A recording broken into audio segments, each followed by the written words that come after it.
WSRE presents Food for Thought, in-depth discussions of political, social, and cultural topics. In December 2009, 5 Unite Escambia Solutions teams reported on the status of education, the environment, health, housing, and poverty in Escambia County. The presentation took place in WSRE TV's Gene and Paul Amos Performance Studio on the main campus of Pensacola Junior College. Thank you for joining us for today's show, Food for Thought. We're here on the PJC campus at WSRE Studios, Gene and Paul Amos studio here at PJC. We have a wonderful show for you today. I'm Buzz Ritchie. I've been involved in many things in the community, and very few of them compare with what we're going to be talking about today, and that is Unite Escambia.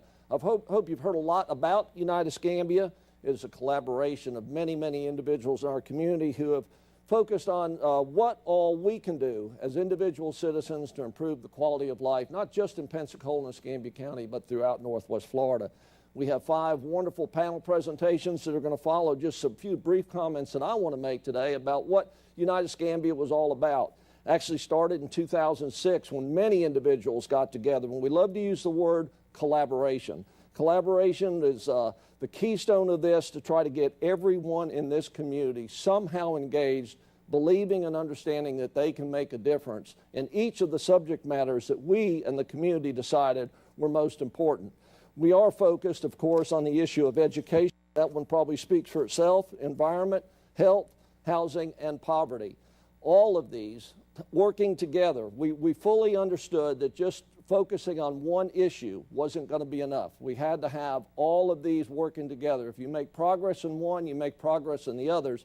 And we're going to mention several times throughout this that the words economic development play into this as well, because if we have the quality of life that these 5 topics can bring to the citizens of Northwest Florida, we will, in fact, enhance our quality of life. In the summer of 2007, many people worked hours and hours trying to figure out how can we really make a difference in what Escambia County can amount to. We set up a mission statement.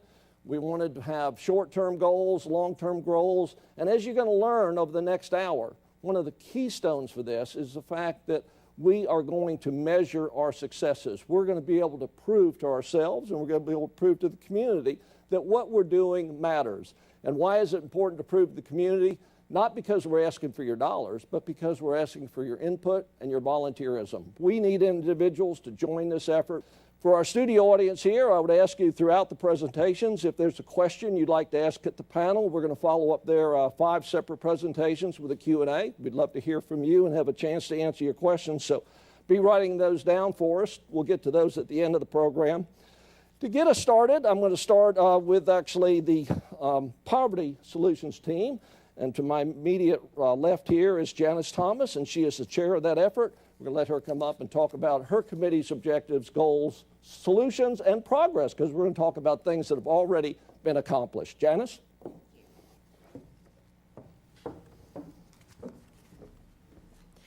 Thanks, Buzz, and I do appreciate the opportunity to speak about all the actions and things that we're doing as part of the Poverty Solutions team.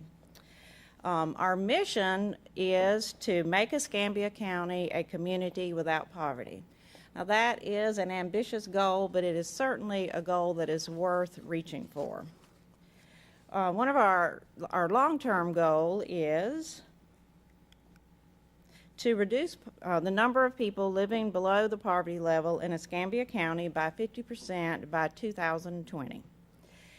Currently, Escambia County has a very high rate of people living in poverty at 15.8%, and that is almost 43,000 people living in our community that are living in poverty. And of that 43,000, 17,000 or almost 17,000 are children. Our short-term goal is to increase the number of partners or team partners that we have to 200. And it's not a matter of getting our partners to sign a piece of paper. What we really want from our partners is for our partners to help us educate the community about poverty and why we need to be concerned about it. And what we need to all understand in this community and throughout Northwest Florida, or throughout the world actually, that poverty affects more than just the person that is in poverty. It affects our community. Some of the ways it affects our community is through draining community resources, increasing our taxes, reducing buying power, limiting development of new educational programs, reducing property values, decreasing the ability to attract new businesses, limiting our future workforce, and increasing medical costs. And there are a lot of other factors that poverty causes our community, and those are just a few. So one of the things we are trying to do is get the message out about poverty and the causes of poverty, the barriers to getting out of poverty, and then of course the cost of poverty, what it costs our community. And some of the ways we have done that is through television programs on WU, WF, and Blab TV. We have a newsletter that is emailed out to over 1,000 residents, and we have done numerous training sessions on understanding poverty, and we also do presentations to civic groups, businesses, faith-based organizations. If you ask, we will come. And we can do programs from 10 minutes to a full day, so we certainly are available to speak to anyone. Some of the accomplishments our team has already made in conjunction with some of our other United Escambia teams are we've held 2 Getting Ahead fairs, and these are resource fairs that we take out into a community that has a high level of poverty, and we work, we bring providers to that community that might help people with additional resources. We have held 9 Getting Ahead, we've held 9 Getting Ahead and Just Getting By World class, and this is a class where individuals who are in poverty learn techniques and develop a plan so that they can get themselves out of poverty. We also have weekly circle meetings, and these meetings are where people who have finished the class, if they choose to, they can go to the next level, and that is where we have our circles groups, and these circle leaders, who are the people that are in poverty, begin to work with community volunteers that we call allies, and they work on their plan to get themselves out of poverty. We also, in conjunction, are working with the Financial Stability Coalition, helped with processing or preparing a 1,200 income tax for low-income families, and this had a 1.4 million impact on our community. Also, through Catholic Charities, they have obtained a grant that is an individual, a $60,000 grant, individual development accounts, where people can have money matched to money that they are saving for housing, education, or to start a business. We've also purchased poverty simulation kits, which is a kit that can help you or a group of people understand the barriers of poverty. Current initiatives are working at workshops at UWF and PJC to help staff and professors understand the barriers people face in poverty, working on legislation regarding exploitation, implementing the Bay Area Works, which is a workforce program to focus on people in poverty to obtain jobs and maintain their jobs, poverty cost spots, which will help the community understand the issues of poverty, developing classes for faith-based, community based on a book, what every church member should know about poverty, and we're also having a national certification training for the AHA process, which is a program that teaches about poverty. What can you do? Become involved as an active member of one of our teams. We have over 100 members currently active in the Poverty Solutions team. Participate in a poverty simulation activity. Learn about the barriers of poverty. One good way to do that is subscribing to our newsletter. offer poverty training and poverty solution team resources to employees if you're an employer. Become a Circles ally. We are in desperate need of more allies to work in our Circles team, or provide resources for the Circle leaders that are working on our team. Next, I would like to introduce Susan Sincaric, who works with the Housing Solution team. Thank you, Janice, and thank you to everyone who has joined us here in the studio and those of you who have tuned in at home to find out a little bit more about Unite Escambia. Housing is one of the 5 priorities that we are working on most diligently. So where are we with housing right now? 2 years after we've been working in this housing solution team, trying to find solutions to the housing problem. What is the situation? I am not going to tell you that we have adequate housing for the homeless. I am not going to tell you that we have adequate housing for those that are disabled. I am not going to tell you that we have adequate housing for those that are in abject poverty, because we do not. But I am going to tell you, and I'm very pleased to tell you, that in the last year we have put online, we have constructed, and when I say we, I do not mean the Housing Solutions team. I mean the developers, the people at NEFI, the people at the county. This is a whole conglomerate of folks working on this, but over 300 units have come online for low to moderate families, income families. That is amazing. That brings us back to just about where we were prior to Hurricane Ivan. Okay. That may seem like a long time ago, but it takes quite a while to put in place the plans for 300 housing units. That is a good thing. Right now, funding from the federal government is available to help individuals purchase homes that have been foreclosed. And we in Escambia County, we may not see the boarded up houses and the blocks and the blocks and the blocks as they do in Detroit and some of the other locations, but we do have an extremely high inventory of foreclosed properties. And there is money from the federal government to help individuals purchase those homes. There is additional money from the city of Pensacola if you are purchasing a home within the city of Pensacola limits. And the money is there to help with down payment, to help with remodeling, because frankly many of the homes that have been foreclosed on have been abused and neglected. So there is funding there, and that funding is available through Neighborhood Enterprise Foundation. And you might want to start with your local bank and find out if they are participating in that. But you do indeed need to have good credit. We have inventory. We have inventory of housing available that one would call workforce housing. This would be the teachers, the law enforcement folks, the people that have traditionally kind of been caught over the last several years of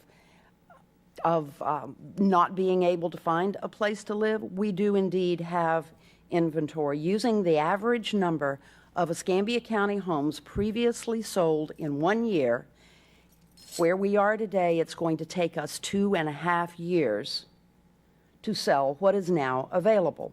And about 60% of those homes that are now available are priced below $150,000. That is in a price range that many working class families can indeed afford. But the buyers need financing. The buyers need financing. If you can write a check for $150,000, you are not going to buy a $150,000 home. The financing is what is difficult. And this is where, as the Housing Solutions team has been looking at the situation, been looking at where we are, they identified the fact that the issue is not inventory, the issue is not availability, that the issue is not necessarily access. The issue is for people who are wanting to get into a home, they do not have the credit to qualify for the loan to get them into the home. So the Housing Solution team said, you know what, one of the best things that we can do to improve housing and availability of housing for people here in Escambia County is to help people to improve their credit scores.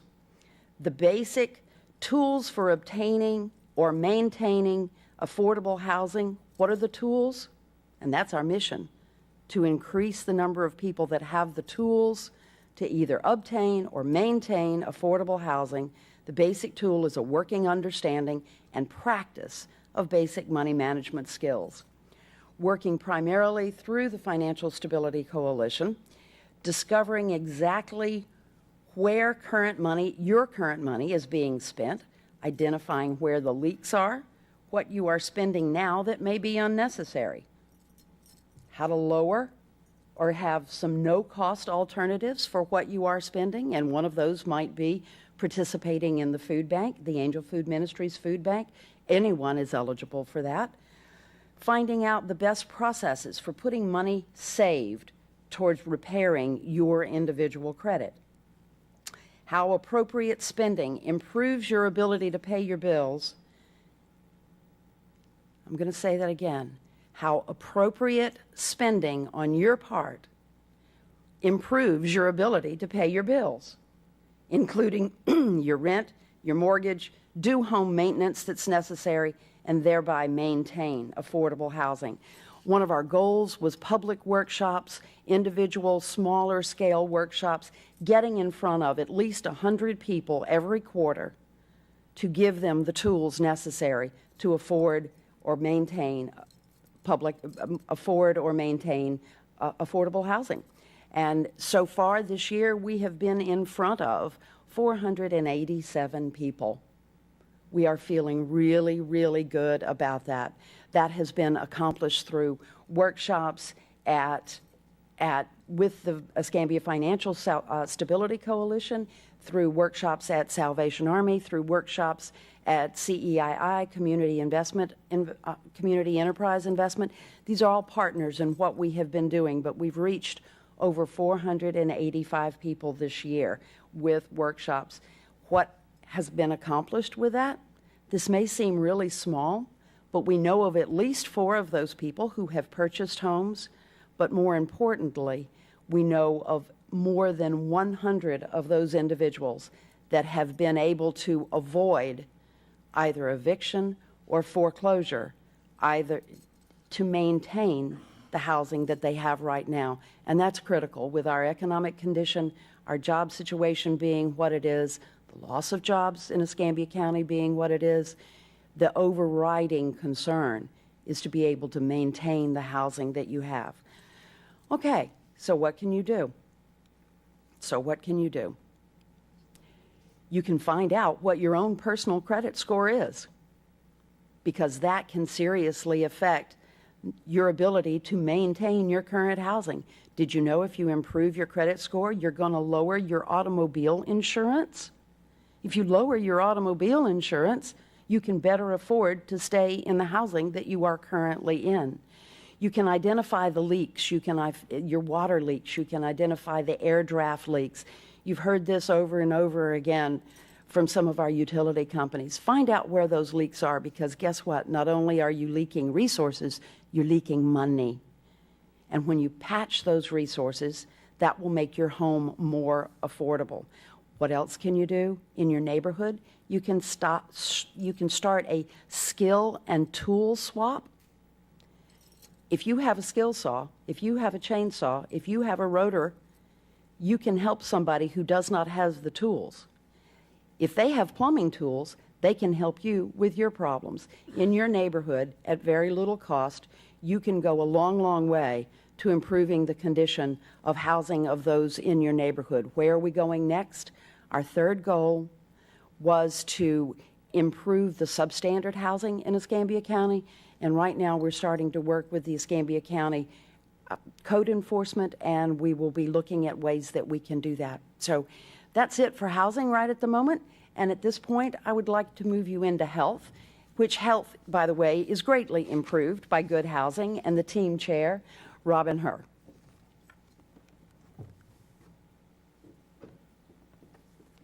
Thanks, Susan. As the other two folks have said, it's a real pleasure to be able to join you today and talk about this most important subject. I don't think I need to tell you how the epidemic of obesity is so critical to not only Escambia County, the state of Florida, our country. It's a serious problem that I think people generally recognize, whether you read the newspaper, whether you watch television or listen to the news. Our goal at the Health Solutions team is to address childhood obesity at the childhood level because they're our future. And if we can effect a change there through education, the goal specifically is to reduce it in Escambia County by 10%, from 30 to 20% between now and the year 2020. We meet monthly as a Health Solutions team, but we also have subsets of the broad team, and I'm going to speak today about 3 or 4 of those subsets that are most important to our success. It begins with the cornerstone of what we're planning or what we're seeking to do, and that is We Can. We Can is actually an acronym that stands for Ways to Enhance Children's Activity and Nutrition.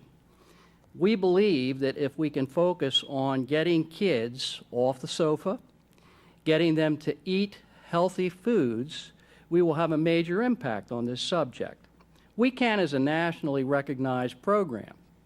And as a part of the We Can project at the Cobb and Fricker Centers over the course of the past year, we have conducted a series of educational, actually it's 10-week sessions aimed at young children, teaching them the value of good nutrition and activity.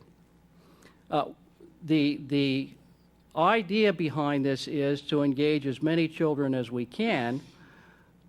To date, we've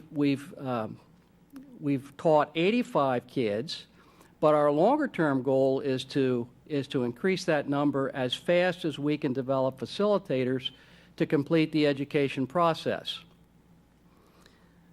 A subset of the We Can education program at the Fricker Center at the moment is another project called Culinary Club. Thanks to Catherine Chaplin of Baptist Hospital, we've put together a program to encourage children to get interested in food and food preparation. Now, their after-school activity around this is not to go out and prepare a major meal, but rather to look at healthy snacks, simple things that young kids could do at home with their families to encourage better nutrition.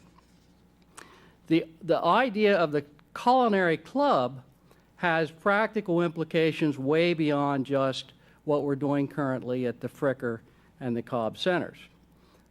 If we can, we intend to stretch this program perhaps even across to our elementary schools and after-school programs. And speaking of schools, perhaps our most ambitious program and one that is most exciting to me personally is our school community action team. Thanks to Sarah Bassa with Manna Food Bank, we have been working with the principal, Ann Smith, and school nurse, Sue Kennedy, and the staff of O.J. Sims School to develop a school garden. A garden for basically second grade students as a starting point, hopefully to extend it beyond just the second graders, but in this initial project, we're aiming at the second grade students at the school to actually develop, build, cultivate, grow fresh vegetables, perhaps some fruits, at the school to build out from that project curricula that encourages the kids to use math or reading skills, science skills, to learn more about gardens. As I said, this particular project is one that is most interesting to me because beyond just the garden, there are so many applications that we think we can build out into the school system. And thanks again to the principal and to and to the school nurse and the rest of the faculty and their excitement for this project, we think we've got a very good thing underway. If this works the way we intend it to, we like to think that we can expand this rather quickly within the next few years out to many other schools in the Escambia community. And finally, around the subject of activity, we have what we call our Safe Pathways to School program. Back in the month of October, we met at Spencer Bibbs Elementary School along with the principal, various dignitaries from the city and county, the mayor, county commissioners, council people, the fire chief, and a host of other folks, and walked with children at that school from school to their various homes and locations in the community.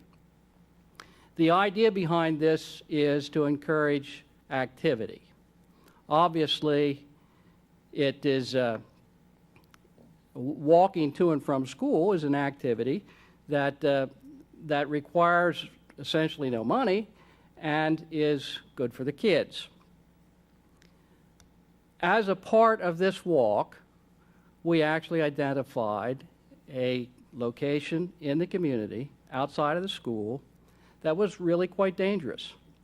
The children leave the school and head to the Cobb Center, which is only a few blocks away, but along that route we observed an intersection that was blind and with no stop signs in either direction. Again, thanks to the walk that we took and observed, and the city working on our behalf, we were able to put a stop sign, a four-way stop sign at 6th and Avery Street, which now provides a measure of safety for the kids as they're traveling to and from school. The bottom line here is that if we can work with the schools, parks and recreation, families across Escambia County, we think we can have the impact that we're desiring, this 10% reduction in this time period that we've identified. We think we can do that. Now it's my pleasure to introduce Dr. Enid Siskin, who is going to represent the environmental team. Thank you, Robin, and thank you everyone who is viewing in the studio here and at home. And it is indeed my pleasure to be presenting the information on the environment team. Although I'm chair of the team, I worked with a very large number of people, and we are continuing to have these email meetings. We decided rather than meet face-to-face regularly, we would do most of our business by email, and it has been very successful. And first, our Environment Solutions Team mission is to improve the health of the environment and of the public. And to do this, we were tasked with several goals when I took over the Environmental Solutions Team. And those goals were to reduce litter and improve the quality of our air and our water. And we then decided to make a short and long-term goal for each of these major goals. And for reducing litter, our long and short-term goals involved recycling, and we decided to use picking up recyclables at festivals as our short-term goal and start a city and county-wide curbside recycling program as our long-term goal. And 2 years ago, this looked like it was going to be a real long-term goal, and apparently it was not near as long-term as we expected it to be. When it came to improving air quality, the obvious was to reduce traffic, and traffic is the main reason that we have some of the air quality issues that we have. And to do this, one of our really long-term goals is to improve the public transportation system and have it one that the community really wants to use. Improving our water quality would be by reducing the amount of surface water discharges going into our waters. Now, we have had a remarkable number of successes, and as much as I'd like to take credit for them, we really can't. But we do believe that a lot of our advocacy did help create some of these successes. One of the first successes was that the Escambia County and the city of Pensacola have started very successful recycling programs. And I've spoken to representatives of the city and the county, and they say that it has really improved and gone up significantly the amount of recyclables they've collected in this past year since the program has taken place. Escambia County is also collecting recyclables at many festivals. Environmental education has been improved. The WUWF has been airing the Eco Minute, a 1-minute show at 5 o'clock every day on an environmental issue. And they will continue to do this for the next year. And they have had some discussions about permanent funding for ECAT, the transportation system, which unfortunately we don't have yet, but hopefully that will be a success in the next year or so. However, since we work through advocacy as our main way of getting successes, there is still a lot more to do. And we have created a long series of action items that the government, businesses, and individuals can accomplish. The first one for the government is to reestablish the litter hotline. This is something that was very successful a few years ago and had to go away because of funding constraints. Another one is more collection sites for the household hazardous waste, things like paint and insect sprays, batteries, compact fluorescent lights. And this is a partial success because just a few weeks ago, University of West Florida sponsored a community action day where Escambia County came out and collected some of these items. Something that would really improve our traffic flow and decrease our pollution is to synchronize our traffic lights. This is something that the government certainly can do and will keep traffic moving and stop. And a lot of the pollution is due to traffic sitting and idling at unsynchronized lights. And most of you know areas where lights are always out of sync. There should be a weatherization program for low-income households, and there might be some stimulus money available for that. The county governments and the city governments should review building codes for possible changes that would improve energy efficiency and have better runoff control. There should be comprehensive public environmental education so people understand the wisdom of doing a lot of the environmental things that we suggest doing. Government and businesses together can recycle. It is always strange to me to go to an office or go to a government agency and they not have a recycling bin, at least for the amount of paper that they use. But they should be collecting paper and plastic and aluminum.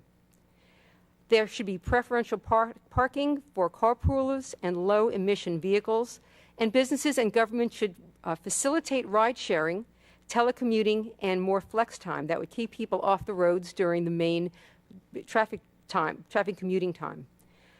Bus passes and incentives to use public transportation, that would be great if businesses would buy public transport passes en masse and hand them out or sell them at reduced rates to their employees. Van pools from the main residential areas to some of the main business areas. Businesses and government should require that lights and computers to be turned off at the end of the day. It's always distressing to me to walk by a big building downtown and see lights on from all the floors. Individuals, this is something that you can do sitting in your house or in your daily activities. Recycle. If you don't recycle now, it's easy to do. It has become as convenient as possibly can be with curbside programs in both the city and the county. Use reusable shopping bags instead of getting both either paper or plastic at the grocery store and cut down on the amount of resources we use. At home, turn off your lights, computers, and appliances when not in use. This one item can save a lot of money and a lot of resources. Plug into power strips and turn the power strip off when you're not using the appliances. A lot of appliances have what's called vampire power, where they're using power even when they're not turned on. If you can, carpool and use public transportation where available. Keep your cars in good repair and tires properly inflated and your trunk empty for maximum gas mileage. And plant native trees around your home, both to decrease the amount of power you use and increase areas for native animals and birds. install programmable thermostats and ceiling fans, energy-efficient light bulbs and appliances, reset your thermostat higher in the summer and lower in the winter, take your hazardous materials to the community recycling roundups, participate in community beach and park cleanup days, organize a neighborhood cleanup day, and lobby for business and government action on the other items. And so now I would like to introduce our last team member from the Education Solutions team, Diane Hutcherson.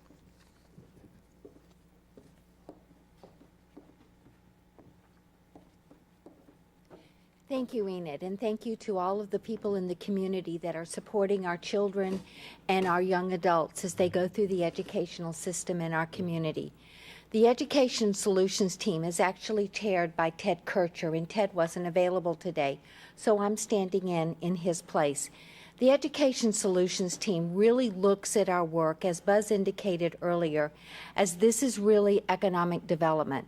If we have a community where our children enter school ready to learn, our children proceed through the educational process through their school career, they graduate as literate adults that are able to participate in the democratic voting process, we will have more community development in our community.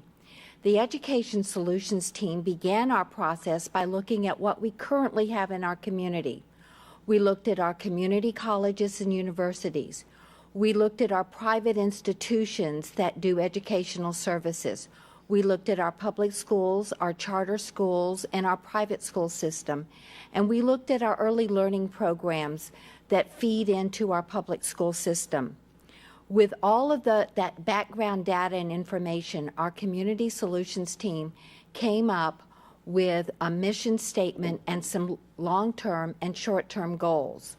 Our goal is to promote quality educational opportunities and lifelong learning for all of our citizens in our community. And that's starting with our youngest children, even prior to birth. So we're actively working with our community partners that look at prenatal care and how we can actually help our parents have healthy children that are off to a good start to begin this educational learning process. And then we want our citizens to know that when you've finished your formal education, or when you've completed your basic formal education, I should say, that education is a lifelong process. And that's a process that we need to keep moving throughout our community. We've come up with 2 long-term goals. The first is for Escambia County to move their district composite score from where it is currently in the lowest 50% statewide to somewhere in the top 25%. And this is not a short-term process. It means we have to make fundamental changes in the birth to 5 pool. We have to make fundamental process in what happens in a home and a school environment so that all of our children are being raised in an environment where education is fostered and developed. Then we want to move our composite scores up to above the 25th percentile in the state.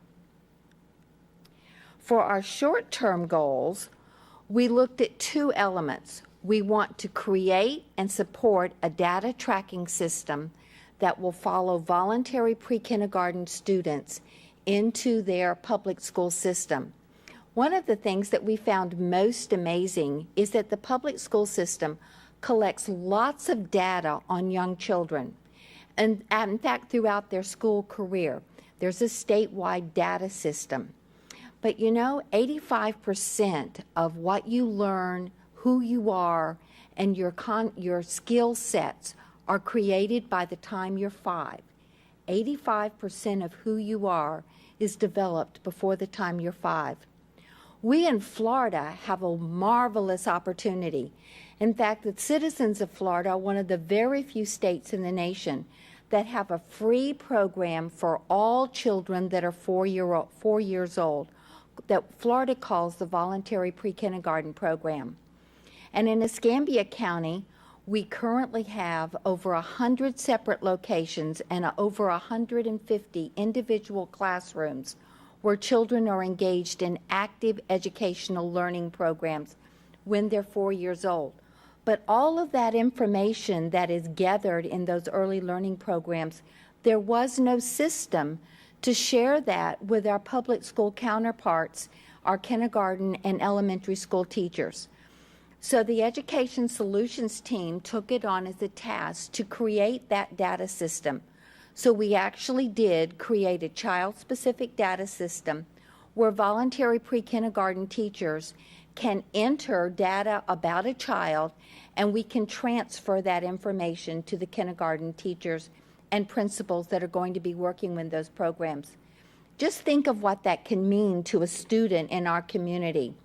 If we did identify a child that was having some learning difficulties and we began an intervention process when the child was 4 years old, by not passing along that information, the kindergarten teacher gets the child, spends a couple of months familiarizing themselves with the child, and after that point, they do intervention or provide some testing for that child. We've lost 6 months to 8 months of work that we can do with that child when just a simple set of data sharing would have taken care of that.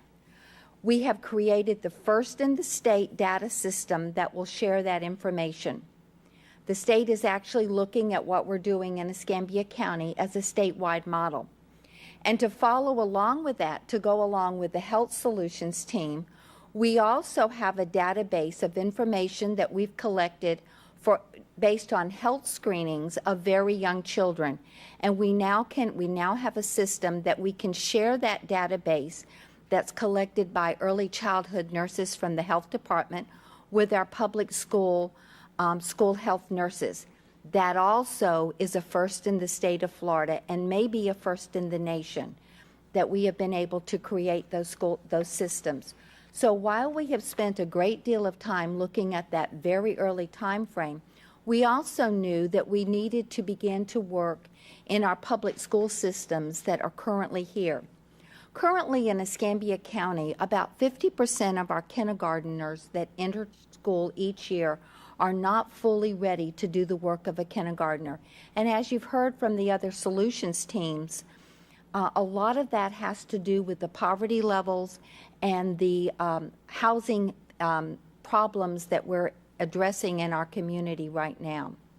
About 50% enter school not fully ready. Between 25 and 30% of our children every year cannot pass the third grade FCAT, the third grade reading FCAT. And while that may not sound like a major problem, it truly is because of the design of our American educational system. From kindergarten to third grade, our educational system is based on a concept of learning to read. That's when you did the reading groups and you learned about vowel sounds and you learned about long and short sounds and you put words together and you did rhyming and all of those kind of things. After third grade, our educational system is based on reading to learn. So that third grade cutoff really is critical. Children that can't successfully read by third grade cannot successfully succeed in our American educational system. We also find that about 30% of our kids are not graduating high school with the skills that they need to learn. Currently in Escambia County, approximately 72% of the new enrollees at PJC have to take some type of remedial course in reading or math before they can go on to complete their higher education programs. We've got a lot of work to do in that community. So we've begun working with some middle school programs, and we've begun to focus on Warrington Middle School, and we've done some work. Our goal is to support the students, the faculty, and the parents in increasing the learning gains of children at Warrington Middle School, and then we will be spreading out to some other schools.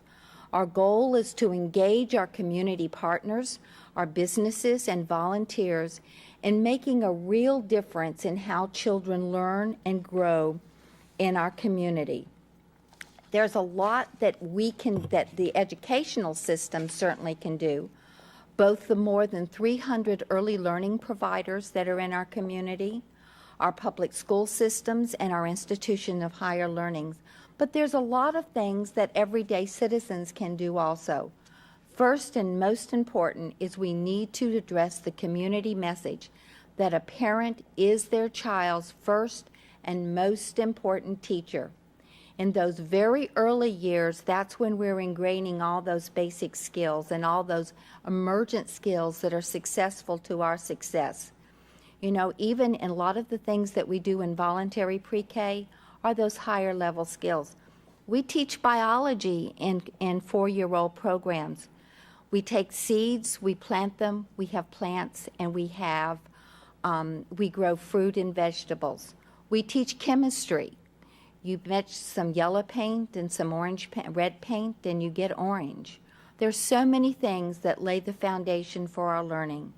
So we want you to follow help us and our action teams advocate for our children, celebrate learning with your children and your young adults. Share the gift of education with the folks in your community, and volunteer in your schools, in your child's early learning programs, in your churches, anywhere where early learning activity occurs on a regular basis. Thank you, Diane. Thanks to all these presenters. Again, just before a couple of questions, a couple of emphasis things, and I hope you got this point. There is something out there for every one of you to do. There's a way for everybody in this community who's listening to this program to be a part of any or all 5 of the solution teams. This is a collaboration. And we want to emphasize again, if you're frustrated, if you think nothing's being done, remember there is a group out here that you can be a part of. There is a Unite Escambia. There are 5 teams. There are people, hundreds literally, working on solutions.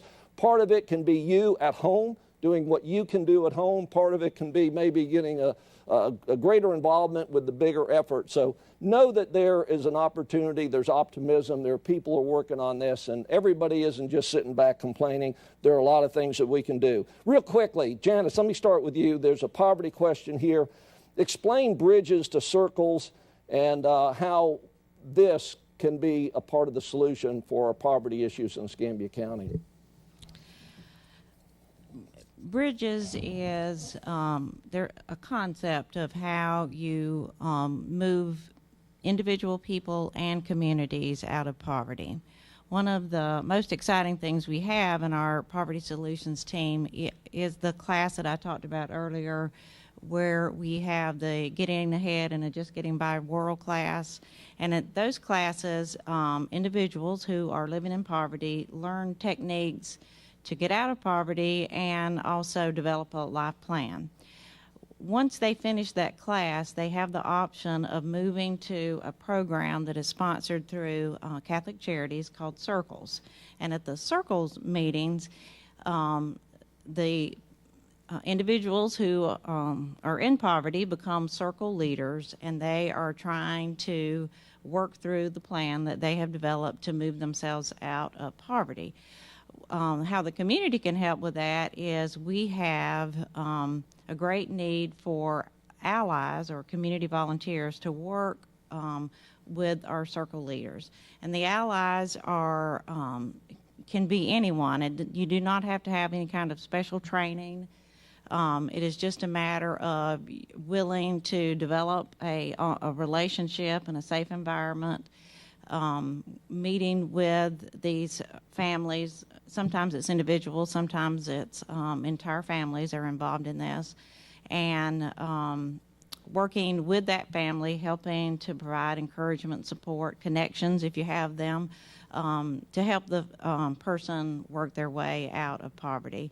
And through our Circles team, we have developed programs for the children of course, both the circle leaders and also ally children can attend. But through this Circles, we have a program where young children, middle-aged children, and we're working on a program for older children can become involved. All of it in a way to help individuals move out of poverty. Thank you. Susan, repeat again a couple of things, 4 things that an individual can do to improve their credit score. It seems to be like you emphasize that so much, that getting that credit score improved. Tell us again, what are the steps that anybody at home can start working on? Well, first of all, you have to know what your credit score is. So that's the first step, is getting your credit report. You can get that done for free at www.annualcreditreport.com. That's the first thing. And then a lot of your credit score could be incorrect information. If you were 14 years old and your mother opened an account at Cox Cable in your name, that's pretty easy to clear up. And you can improve your credit score by correcting incorrect information. We have a whole portfolio of ways that people can do this, and standard letters that people can write to start cleaning up their credit. First thing you're going to do is you're not going to pay someone to clean up your credit. If you can afford $600 to pay someone to clean up your credit, use that $600 and clean up those little bills yourself. If you really are seriously in debt, you're going to have to find a way to pay those bills down. And that's where you start saving on the money that you are spending in other ways. You're saving on your utility bill, you're saving on your food bill, and the money that you save, you use that to pay down what you actually owe. Before I introduce this next question, Robin, I want to emphasize to our audience that when we're working with Unite Escambia, we like to go and explain what our progress and what our programs are to the city and the county. And I think when we first get there, they think we're about to ask for another big check. And we keep saying, no, this isn't about another big government program. This is what mom and dad can do at home. This is what community citizens at grassroots can do, because we're not talking about another big government program. But Robin, leading into that question, what can parents do at home to improve their children's health? What can mom and dad do starting right at the kitchen table? Well, how about starting right in the kitchen first? Yeah. There are a number of things that parents can and should be doing in that regard. First of all, paying attention to the fruits and vegetables that your children are eating. Trying to get fresh fruit, fresh vegetables wherever possible is a key point.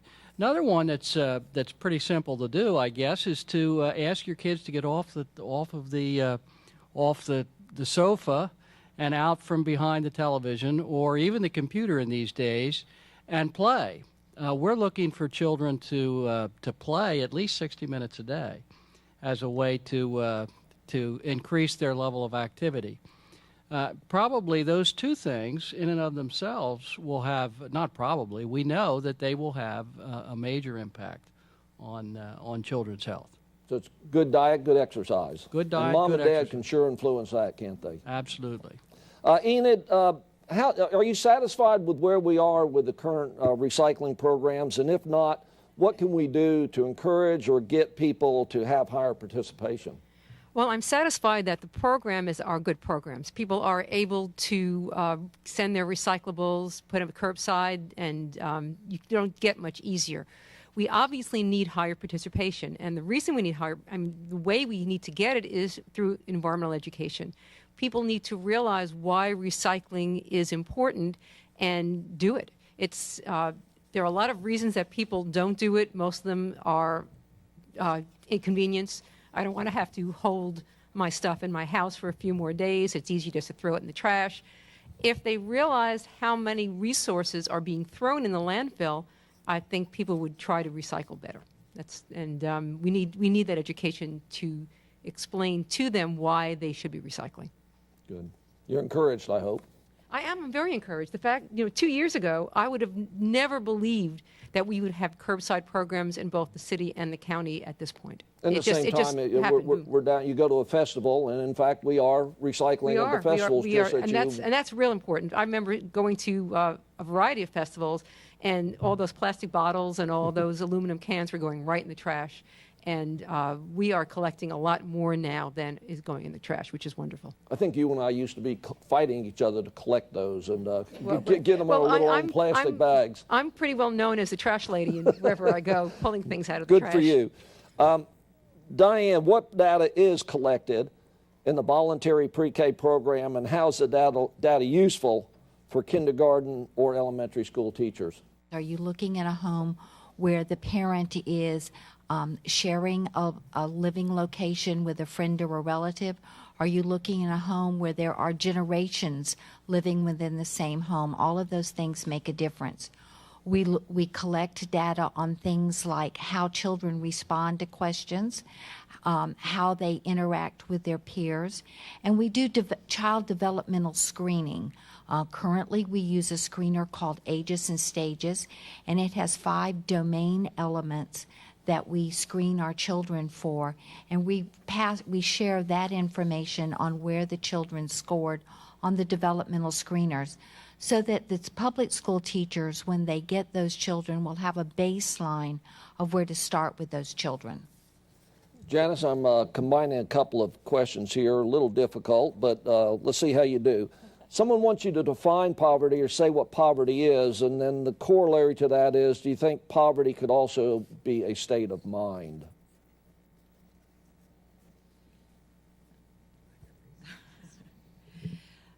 Yeah, I think that poverty is defined, the definition that we use are the federal guidelines. And to tell you the truth, sitting right here, I can't remember what they are. Well, they move and they're difficult because whether it's family 1, 2, 3, or 4, the numbers change all the time. Yeah, I think, a family of 4, I believe the poverty level is about $28,000 a year. I think that poverty being a state of mind, certainly in generational poverty, which is where you have poverty from one generation to the next. There are, sometimes a mindset that there is no other choice, that that's the life that they've been dealt, and that's what they will always have to deal with, which is why some of our programs and the education about poverty is so important, and why it's so important for organizations and employers to understand poverty and then have programs to help their employees understand programs. And many times, poverty is a matter of not having any resources. And that can be financial resources or friends or family. If you are barely making your the ends meet and your bills paid, and something happens in your house that tears up or your car tears up, that really puts someone at that limited income into a serious trouble, so that then all of their finances start falling apart. So a lack of having resources, both financial and social support, can be a part of poverty. Go to our website, www.uniteescambia.com, and find out how you can help. Go through the links. You want to be a part of helping Robin cure obesity? There is a way that you can find simple things you can do at home. You can find bigger goals, or you can be a part of the community team. And the same is true for all 4 of the other initiatives. We hope you've enjoyed the show. We hope you find it useful. And certainly we hope that you'll go to www.uniteescambia.com. Thanks for being with us.